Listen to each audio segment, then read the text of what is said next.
Halo teman-teman, salam sehat selalu untuk kita semua, salam sejahtera. Dengan saya, Bung Ropan. Grup D mulai memanas. Indonesia akan main sebentar melawan Irak di Al Rayyan, tepatnya di Ahmed bin Ali Stadium. Dan sudah dimulai kemarin dengan Vietnam versus Jepang.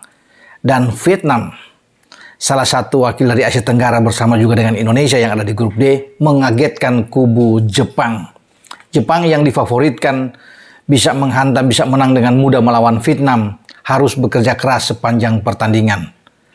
Mereka bahkan dibuat panas dingin oleh Vietnam. Permainan yang penuh semangat, disiplin tinggi ya, dari pemain-pemain Vietnam, pertahanan yang begitu kuat, nyaris membuat Takumi Minamino dan kawan-kawan frustrasi sebelum akhirnya laga dimenangkan oleh Jepang dengan 4-2. Jepang bahkan sempat tertinggal dengan 1-2. Memang Minamino membuat brace dalam pertandingan ini, diawali dengan menit ke-11, tapi disamakan oleh Nguyen Dinh Bach di 5 menit kemudian, tepatnya menit ke-16, memanfaatkan sepak pojok dari Dong Hung Dung dan menggetarkan gawang Suzuki.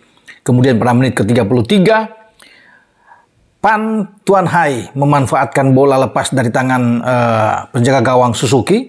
Ini diawali dengan ada tendangan bebas yang dilakukan oleh pemain Vietnam, dilakukan oleh sundulan kepala, diawali oleh Bui Hong Hai, dan di sana ada Pan Tuan Hai yang memanfaatkan kesempatan itu.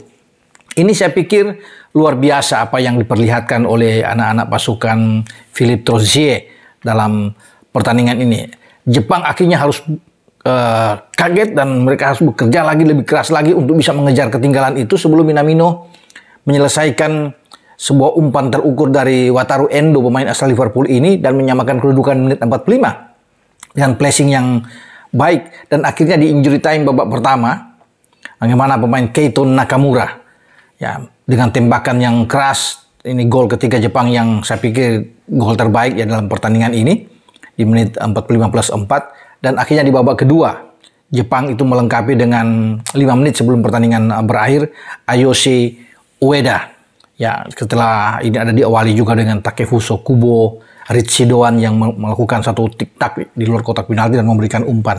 Nah, gambaran yang ada yang perlu saya katakan di sini adalah contoh permainan dari Vietnam. Ini semoga menular ya, diperlihatkan oleh anak-anak Indonesia. Garuda kita, tim merah putih yang akan bertarung melawan Irak. Contoh ini sangat baik, diawali oleh Vietnam. Mereka tidak gentar, mental mereka oke. Nah, ini juga bisa dilakukan oleh Jordi Amat dan kawan-kawan ketika kita akan menghadapi Irak. Ya, mencontohi apa yang dilakukan oleh Vietnam. Nama besar Jepang yang tidak terkalahkan sejauh ini, mengalahkan tim-tim besar. Termasuk di Piala Dunia kita lihat Jerman mereka hantam, Spanyol mereka kalahkan. Nah, bahkan Jerman 2 kali mereka menang. Ketika mereka bertandang ke Jerman, mereka juga menang dengan 4 gol lawan Jerman. Suatu hal luar biasa. Turki mereka kalahkan. Tapi Vietnam tampil sangat baik sekali.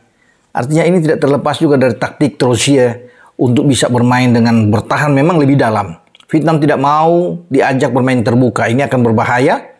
Ini buat mereka sehingga mereka bermain dengan banyak pemain di belakang. Counter attack yang mereka lakukan dan ini dimanfaatkan dengan bagus. Ya, ketika Jepang lengah, kemudian di sana mereka bisa mendapatkan gol-gol. Untuk mencetak 2 gol ke gawang Jepang bahkan sempat unggul ini tidak mudah.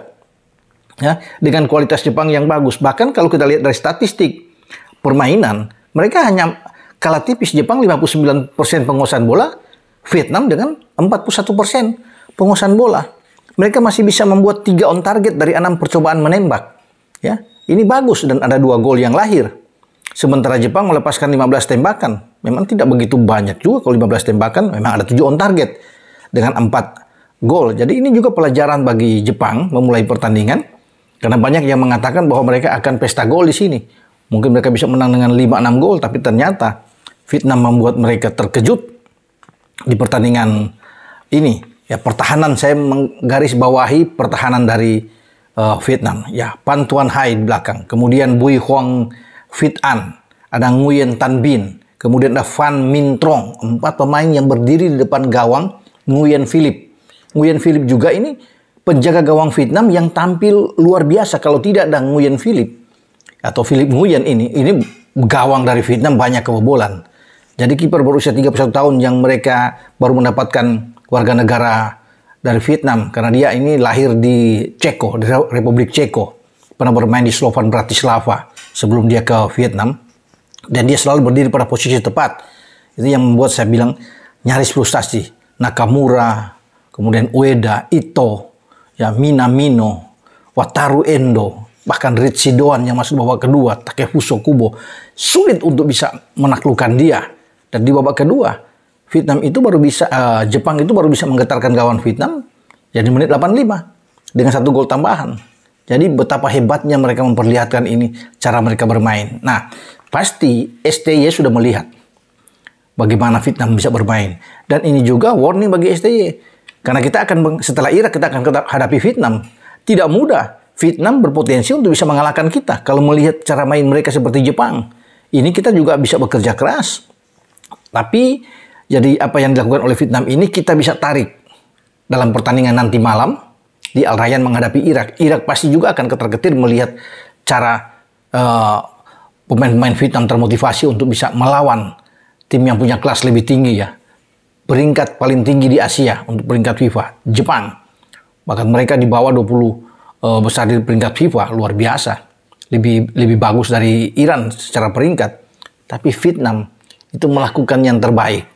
Nah, semoga STY dan pasukan STY menampilkan starting 11 yang bagus dan kita bermain bisa membuat juga Irak panas dingin, bisa gemetar melawan kita jika pertahanan yang selama ini begitu disorot. Pertahanan kita banyak membuat blunder, kesalahan-kesalahan dalam paling tidak 5 pertandingan terakhir, termasuk 3 uji coba terakhir juga melawan Libya dan Iran. Sebelumnya kita di fase kualifikasi Piala Dunia melawan Irak, kita kalah dengan 5 gol, tapi kesalahan-kesalahan banyak dibuat.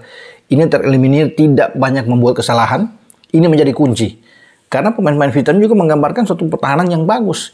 Tidak banyak kesalahan di sana, hanya kelebihan pemain-pemain Jepang, kecerdasan pemain-pemain Jepang. Sehingga gol-gol itu terjadi di gawang Philip Nguyen. Dan semua ada di STY saat ini. Jika STY memberikan suatu formasi yang bagus, dengan lini belakang yang baik, tapi memang tidak ada perubahan kalau saya lihat. Lini belakang kita tetap akan Jordi, Rizky Ridho, Elkan Bagot, ya, dengan gelandang yang lebih bertahan adalah Justin Hapner yang akan membantu ketika ditekan bersama dengan Ivar Janner.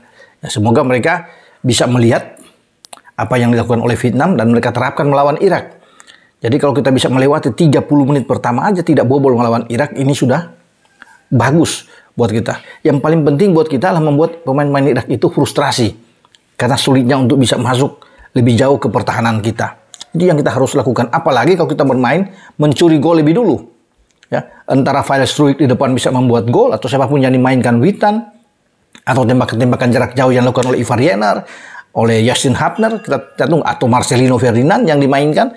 Yang penting 1 gol dulu, ini akan bikin Irak juga kaget pasti.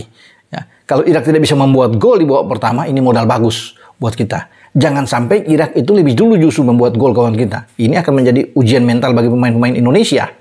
Nah, saya berharap ya kita punya mental yang bagus. Jangan gentar menghadapi Irak. Dan kalau kita bermain seperti yang dilakukan oleh anak-anak Vietnam, ini kita bisa mendapatkan hasil yang bagus. Karena inilah pertandingan menentukan buat kita untuk menuju apa yang dikatakan oleh STY 16 besar yang dibidik. Tapi kalau kita sudah kalah, mimpi itu tidak akan tercapai. Namun kalau kita bisa membuat kejutan, imbang paling tidak, secara realistis, peluang itu ada. Sebelum kita bertarung dengan Vietnam, saya bilang di awal, tidak mudah, tidak gampang kalau melihat Vietnam bermain melawan Jepang, untuk kita kalahkan mereka. Ini luar biasa. Maka ini akan menjadi pertarungan yang seru antara 2 tim dari Asia Tenggara yang menjadi musuh bebuyutan selama ini, Indonesia dan Vietnam, pada tanggal 19 Januari yang akan datang. Nah, kita tunggu, kita berdoa bersama bahwa tim kita bisa membuat Irak was-was juga ketar-ketir dalam pertandingan nanti, dan kita bisa menyelesaikan laga selama 90 menit itu dengan baik, dan itu menjadi harapan bagi para netizen, para penggemar sepak bola tim nasional kita, agar kita bisa melihat lagi ke depan bahwa ada sisa harapan peluang untuk kita bisa lolos ke babak 16 besar ketika kita melewati Irak dengan tidak kalah. Dengan saya, Bung Ropan. Ciao.